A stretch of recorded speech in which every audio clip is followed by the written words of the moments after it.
One of the things I'm so shocked about is this idea that if the federal government isn't doing it, it's not being done. That if the federal government is not involved, that the states are not capable of doing it. The federal government has spent approximately $100,000 in terms of grizzly management. The state of Wyoming has spent $59 million. That gives you an example or gives you an idea of the magnitude of the difference. The wildlife in Wyoming is managed by the Wyoming Game and Fish Department and overseen by the Game and Fish Department.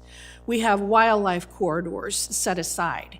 They manage elk, deer, coyotes, antelope, moose, all different kinds of species, none of which are listed under the Endangered Species Act as either endangered or threatened. But they are keeping track of numbers. They pay attention. They have trends. They have all kinds of data that they're gathering on a constant basis. They don't need the federal government to dictate to them how to manage our antelope population. In fact, the federal government does a very poor job of wildlife management. It's the states that do it. It is the states that have been managing the wolf population, not the federal government. The federal government has simply, or actually the radical environmental groups, have just restricted our ability to manage these species in balance with other species.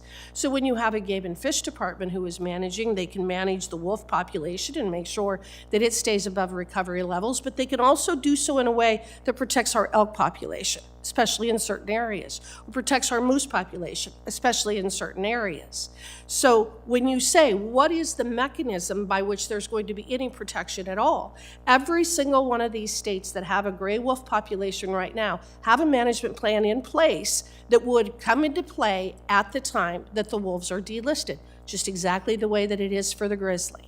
So it isn't that there are no mechanisms in place. Right now, we have the mule deer isn't listed in Wyoming, yet the Wyoming Game and Fish Department has a management plan in place for mule deer, because in certain areas we have more challenges than we do in others. The point being that the federal government doesn't manage the species. The federal government just dictates things and limits our abilities in the states to actually manage the species so that we can balance those species with the needs of other species as well. So delisting the species pursuant to this bill does not take away management and protection for the gray wolf so that it goes extinct.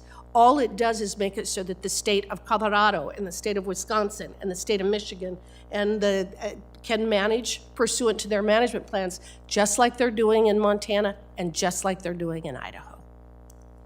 I yield.